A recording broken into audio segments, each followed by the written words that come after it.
ദൈവത്തിൻ്റെ പരിശുദ്ധമായ നാമത്തിന് സ്തോത്രം ചെയ്യുന്നു. കർത്താവിനാൽ അനുഗ്രഹീതരായ ദൈവമക്കളും കർത്തൃദാസന്മാരുമായ പ്രിയപ്പെട്ടവരെ, സന്തോഷത്തോടെ ഒരു പ്രാവശ്യം കൂടെ ദൈവത്തിൻ്റെ വചനം പങ്കുവയ്ക്കാനും അത് ശാന്തമായി കേൾക്കാനും അതിൻ്റെ ഉള്ളടക്കത്തെ ഉൾക്കൊണ്ടുകൊണ്ട് ക്രിസ്തീയ ജീവിതം വിജയകരമാക്കാനും ദൈവമായ കർത്താവ് ഓരോ ദിവസവും നമുക്ക് തരുന്ന സ്വർഗീയ സന്ദേശത്തിനായി, ദൈവിക ചിന്തകൾക്കായി ദൈവത്തെ സ്തുതിക്കുന്നു, ദൈവത്തെ മഹത്വപ്പെടുത്തുന്നു. ഇന്നും എൻ്റെ ഹൃദയത്തിൽ ദൈവം തെളിച്ചു തന്നിരിക്കുന്ന ഒരു കൊച്ചു ചിന്തയിലേക്ക് കടക്കുന്നതിനേക്കാൾ മുമ്പ് നിങ്ങൾക്കെല്ലാവർക്കും വിനീതമായ സ്നേഹവന്ദനം അറിയിക്കുന്നു.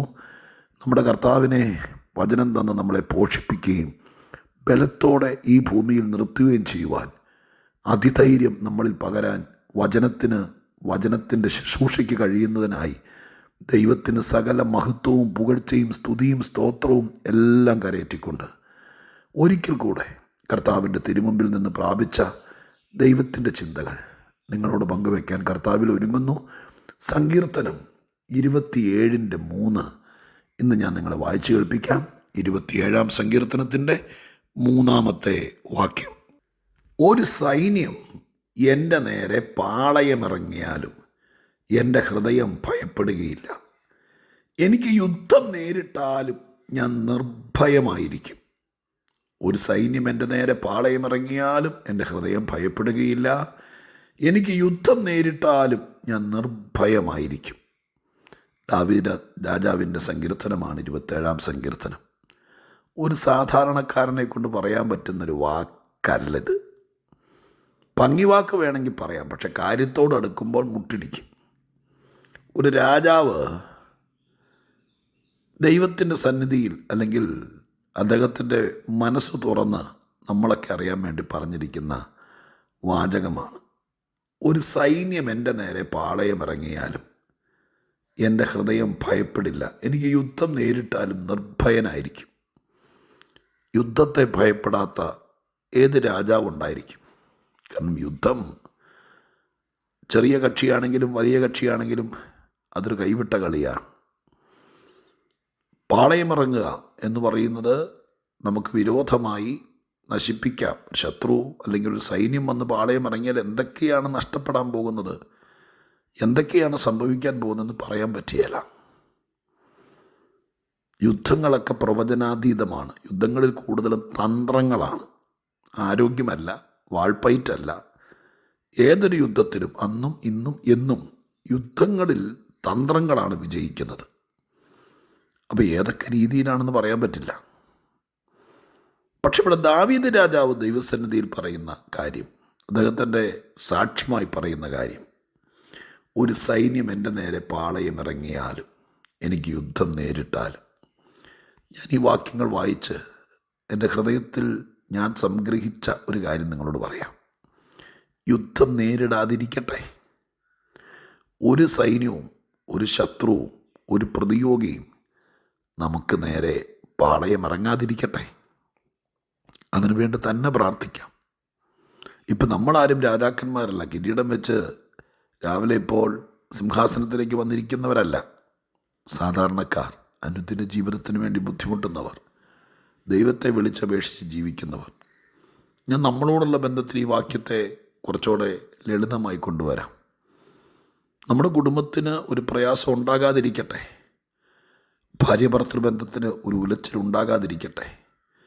നമ്മുടെ കുഞ്ഞുങ്ങൾ സന്തോഷത്തോടെ നമ്മുടെ കൂടെ തന്നെ അപ്പനെ അമ്മയെ അനുസരിച്ച് നിൽക്കട്ടെ. നമ്മുടെ സാമ്പത്തിക മേഖല തകരാതിരിക്കട്ടെ. നമുക്കൊരു അസ്വസ്ഥതയോ രോഗമോ വരാതിരിക്കട്ടെ. നമ്മൾ പ്രതീക്ഷിച്ചതുപോലെ തന്നെ കാര്യങ്ങൾ പോട്ടെ. ഇനി അഥവാ ഇതൊരു ജീവിതമല്ലേ, ഇത് അഭിനയമല്ലല്ലോ, ജീവിതമല്ലേ, ജീവിച്ച് തീർത്തല്ലേ പറ്റൂ. നമ്മുടെ ജീവിതത്തിന് നേരെ ഒരു പ്രശ്നം വന്നാലും നമ്മുടെ കുടുംബം ഉലയാതിരിക്കട്ടെ. പക്ഷേ ഏതെങ്കിലും ഒരു സാഹചര്യത്തിൽ ഒരു തൂക്കുപാലത്തിൻ്റെ നടുക്കെത്തുമ്പോൾ, പാലം അങ്ങോട്ടും ഇങ്ങോട്ടും വല്ലാതെ ആടുമ്പോൾ ഉണ്ടാകുന്ന ഒരു വലിയ ടെൻഷൻ, എന്താ സംഭവിക്കാൻ പോകുന്നതെന്നുള്ളൊരു ഭാരം, അങ്ങനത്തെ ഒരു പ്രയാസം എൻ്റെ കുടുംബത്തിൽ നേരിട്ടാലും, എൻ്റെ കുഞ്ഞുങ്ങളുടെ കാര്യത്തിൽ എല്ലാം നന്നായി തന്നെ പോട്ടെ, അഥവാ അഥവാ എന്തെങ്കിലും ചെറിയ ആട്ടം നേരിട്ടാലും ഉടനെ വെപ്രാളത്തിലാകരുത്. ഉടനെ എല്ലാം തീർന്നു എന്ന് മനസ്സിനോട് പറയരുത്. പെട്ടെന്ന് നമ്മൾ നെഗറ്റീവായി ഒരു നടപടിയെടുക്കരുത്. ഇവിടെ ഈ ഭക്തൻ പറഞ്ഞിരിക്കുന്നത് പോലെ ഒരു പ്രശ്നം ഉണ്ടാകാതിരിക്കട്ടെ. പ്രാർത്ഥിക്കുന്നവരല്ലേ, ദൈവത്തെ വിളിച്ചപേക്ഷിക്കുന്നവരല്ലേ, കർത്താവ് പറഞ്ഞ കൽപ്പനകളെല്ലാം അനുസരിക്കാൻ മനസ്സോടെ നമ്മൾ സമർപ്പിതരല്ലേ. കഴിയുന്നിടത്തോളം നമ്മുടെ മനസ്സിനകത്തൊരു ദുർചിന്ത വരാതെ, ദുഷ്ടആശയങ്ങൾ കയറാതെ പവിത്രവും പരിശുദ്ധവുമായ നിലവാരത്തിൽ ജീവിക്കാൻ സമർപ്പിതരായിരിക്കുന്നവരല്ലേ. നമ്മുടെ മാതാപിതാക്കൾ നമ്മളെ പഠിപ്പിച്ചതും നമ്മൾ തിരുവെഴുത്തിൽ കണ്ടെത്തിയതുമായിരിക്കുന്ന സത്യങ്ങൾക്ക് വേണ്ടി വില കൊടുത്തു നിൽക്കുന്നവരല്ലേ. നമ്മുടെ ജീവിതത്തിൽ ഞാൻ ഒന്നോടെ പറയുന്നു, പ്രയാസങ്ങളും ബുദ്ധിമുട്ടുകളും അപമാനങ്ങളും ഒന്നും വരാതിരിക്കട്ടെ. നമ്മൾ ഭയപ്പെടുന്നത് പോലത്തെ ഒന്നും സംഭവിക്കാതിരിക്കട്ടെ.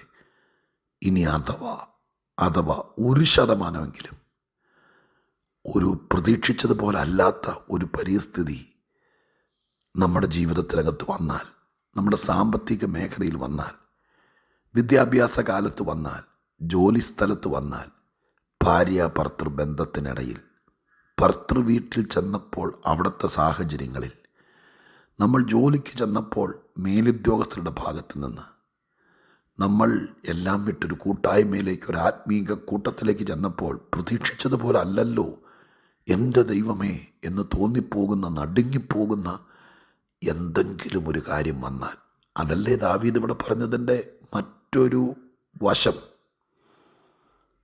പാളയം ഇറങ്ങാതിരിക്കട്ടെ കൂടപ്പുറപ്പേ, യുദ്ധം നേരിടാതിരിക്കട്ടെ, അതാണ് നല്ലത്. യുദ്ധം വിളിച്ചു വരുത്തണ്ട. ശത്രുവിനെ വിളിച്ച് ധൈര്യം ഉണ്ടെങ്കിൽ വാടാ, എൻ്റെ മുമ്പിൽ വന്ന് പാളയം ഇറങ്ങണ്ട, അന്നേരം കാണിച്ച് ഒന്നും പറയണ്ട. സംയമനപ്പെട്ട് സമാധാനത്തോടെ കഴിയുന്നിടത്തോളം ശത്രുവിനെ പ്രകോപിപ്പിക്കാതെ, പാളയം ഇറക്കാതെ, അവൻ ആയുധം ഊരിക്കൊണ്ട് യുദ്ധത്തിന് വരാത്ത രീതിയിൽ വാക്കും നാക്കും ഒക്കെ സൂക്ഷിച്ച് തന്നെ ജീവിക്കേ. ഒരു കയ്യബദ്ധം പറ്റാതെ, നമ്മളായിട്ട് എടുത്തിയാടി ബോധക്കേടുണ്ടാക്കാതെ, മണ്ടത്തരം കാണിക്കാതെ, സൂക്ഷ്മതയോടെ തന്നെ നമുക്ക് പോകാം.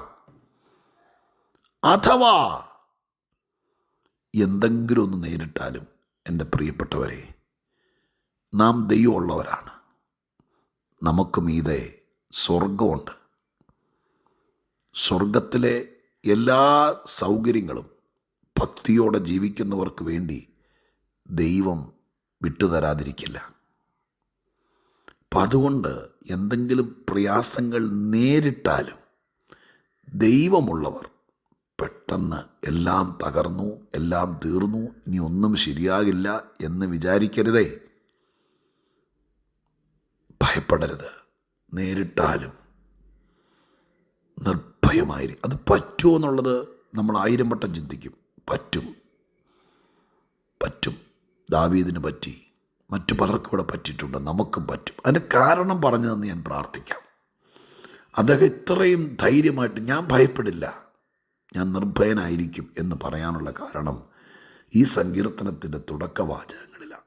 അവിടെ പറയുന്നു, യഹോവ എൻ്റെ വെളിച്ചവും എൻ്റെ രക്ഷയുമാകുന്നു, യഹോവ എൻ്റെ ജീവൻ്റെ ബലം.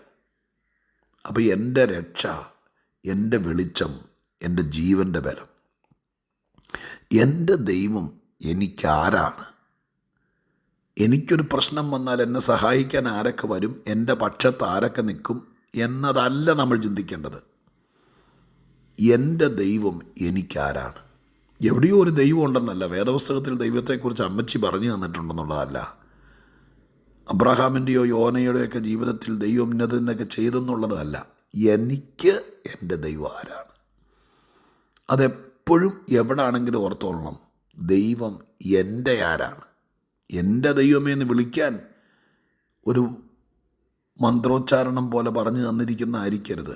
എൻ്റെ ദൈവം എനിക്കാരാണ് എന്നത് നാം നന്നായി അറിയണം. ദൈവം ഒരാരാധന വസ്തുവായിട്ട് മാത്രം ഇരിക്കുന്നവരുണ്ട്. അങ്ങനെ ആകരുത്. വെളിച്ചവും ബലവും ജീവനും പരിചയം പലകയും എത്രയോ വാക്കുകളായി ദാവീദ് ദൈവത്തെക്കുറിച്ച് സമ്മാനിച്ചിരിക്കുന്നത്.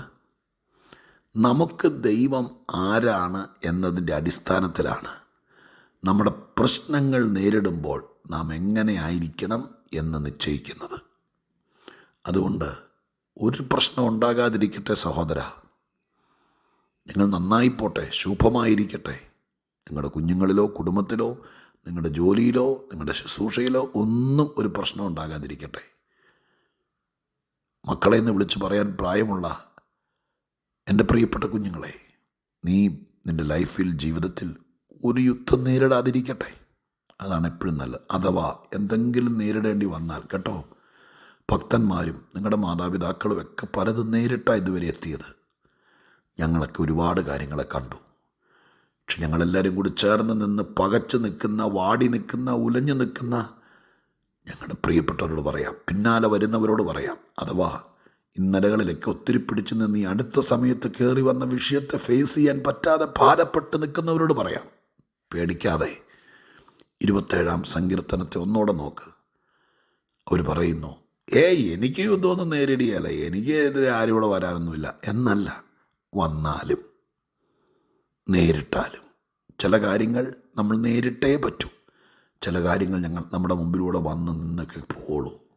പക്ഷെ അങ്ങനെ വന്നാലും അങ്ങനെ നിന്നാലും അങ്ങനെ നേരിട്ടാലും കുലുങ്ങാതിരിപ്പാൻ നാം നമ്മുടെ ദൈവത്തിനാരാണ്, ദൈവം നമുക്കാരാണ്, ഈ ചിന്ത നമ്മളെ നന്നായി ഭരിക്കണം.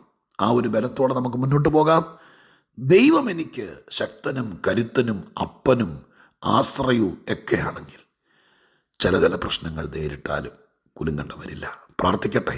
പരിശുദ്ധ ദൈവമേ, ഞങ്ങളുടെ സ്വർഗീയ പിതാവേ, ഈ ജീവിതത്തിൽ ഒത്തിരി കാര്യങ്ങൾ ഇതുപോലെ ഉറക്കം വരാത്ത സ്ഥിതിയിൽ പല പല വിഷയങ്ങളെ അനുദിനം അഭിമുഖീകരിക്കുന്നവർ ഇത് കേൾക്കുന്നവരിലുണ്ടപ്പ. രോഗമോ പ്രയാസമോ എന്തൊക്കെയോ കാര്യങ്ങൾ. അവർ നിർഭയമായിരിക്കാൻ അങ്ങ് അവരുടെ പക്ഷം നിൽക്കണം, ബലപ്പെടുത്തണം. ഈ വാക്കുകൾ അവരെ ശക്തീകരിക്കണം. ആർക്കും ഒരു യുദ്ധം നേരിടാതിരിക്കട്ടെ. ആരുടെ മുമ്പിൽ ശത്രു പാളയമിറങ്ങാതിരിക്കട്ടെ. എന്തെങ്കിലും വിധത്തിൽ വന്നു പോയാൽ കർത്താവ് കൈവിടല്ലേ, ധൈര്യം കൊടുക്കണേ. ജയിച്ച് കയറാൻ പറ്റുമെന്നുള്ള ഉറപ്പ് കൊടുക്കുകയും ആ ഉറപ്പിന്മേൽ അവർ നിർഭയരായിരിക്കുകയും അവർ ജയാളികളായി തീരുകയും ചെയ്യട്ടെ. പ്രാർത്ഥന കേട്ടതിന് നന്ദി. യേശുവിൻ്റെ നാമത്തിൽ തന്നെ. ആമേൻ.